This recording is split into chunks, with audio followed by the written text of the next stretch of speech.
Neale Hanvey.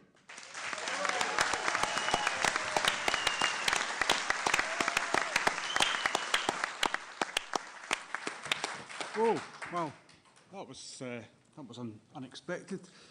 Very nice, though. Thanks very much for the welcome, guys. Well, call me old-fashioned, but I believe that politicians and political parties should stand for something. I hope you'd expect me to have an opinion and argue my case robustly and constructively. I also hope you believe that I am not above criticism, I'm human and subsequently fallible. And I hope and I believe that you welcome the exchange of ideas and debate, and while we might not agree on everything, there is room for difference on opinion, and beyond certain red lines, there is always space for compromise. But at the moment, we are experiencing an unbelievable polarisation in politics. From Brexit, where those who voted leave in England and we voted remain in Scotland. On independence, we say democracy and they say no. But on independence, there is another polarisation between parties. But last weekend, we demonstrated, without any question or doubt, that for the parties of Scotland to unite under one banner is absolutely possible, and we shared a problem at a festival ideas in Glasgow last weekend, and it was a tremendous success.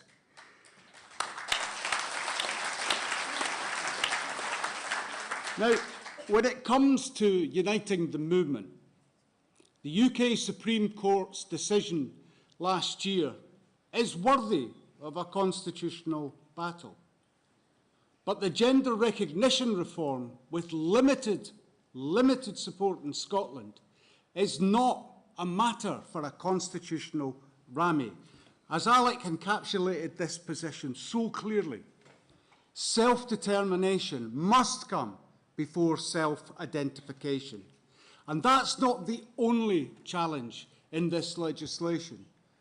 Kenny has done a huge amount of work in Westminster challenging the position on transgender prisoners, even before Adam Bryson was a thing. We've challenged food and fuel poverty in Scotland and across the UK. Kenny has done tremendous work on the standing charge and the inequity of prepayment meters to great effect and effected meaningful change. He's also pursued the issue of offshore health and safety in an adjournment debate that really encapsulated the great risks to our people in the offshore wind industry. And both of us have continued to pursue the connectivity of Scotland with Europe, with new ferry connections out of Rosyth and indeed in the west coast from Inverclyde down to Bilbao.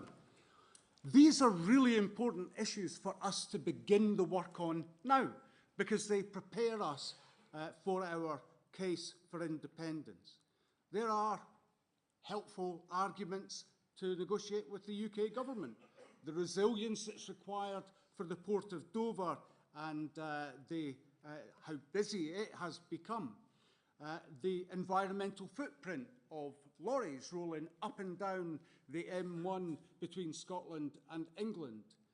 And the environmental issues are key government commitments north and south of the border. But the bloc is not Alistair Jack. The bloc is not the Department of Transport. The bloc is the Scottish Government. The Scottish Government are not listening to our pleas to build this necessary infrastructure. They're not listening to myself or to Kenny or even to Douglas Chapman. And that is a problem.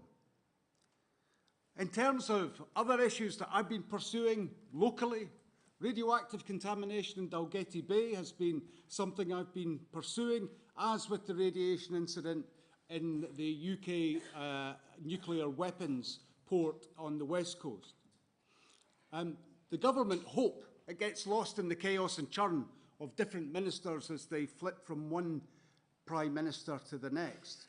But we are persisting, and again this week I'll be raising questions about these issues in Parliament.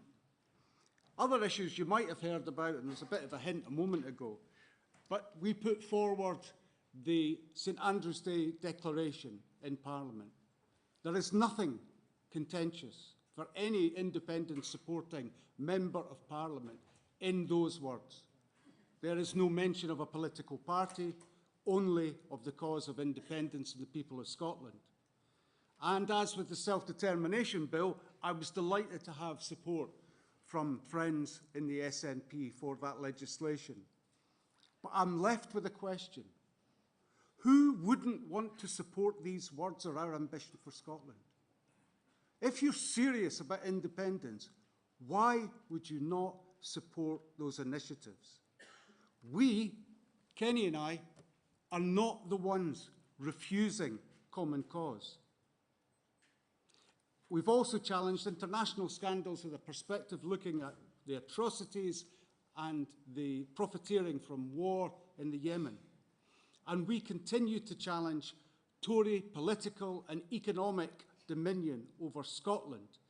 In 2014, we were told that the energy bounty in Scotland would be a curse for the poor old Scots had we chosen independence. Now it props up His Majesty's Treasury to the tune of £80 billion a year. And the Scottish Government are replicating the grand folly of contracts for difference that Westminster made on oil and gas with the same kind of proposals for renewables. And all of this matters. Kenny has done some tremendous research, which both of us have pressed the UK government on. In Scotland, we use between 4 to 6 terawatts or billion kilowatt hours of energy per year. At the moment, we give 35 billion kilowatt hours per year to England for free. By 2030, that will increase to 122 billion kilowatt hours of energy going to England free of charge while our people are cold and hungry, and we are the only ones standing up to the UK government on this issue. It's simply unacceptable.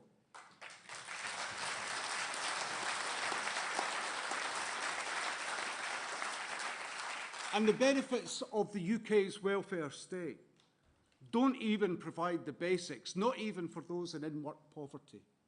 The explosion of need for food banks across the UK is an absolute scandal.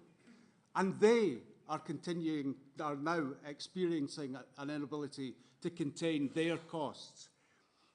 In Scotland, food poverty is a real issue. And at the moment, £1,356,540.35 is owed to local authorities for school meals. The First Minister questions the need for universalism based on his own prosperity. Whatever happened to the gains of devolution? Others in his party are questioning the need for free prescriptions, free further education. They cannot be open to difficult discussions. They underpin everything the independence movement stands for. And today I'm calling for that school meal debt to be written off for over 20,000 children whose parents are clearly struggling, and a fresh commitment from the First Minister to protect the universalism that defines a civilised, well-being society.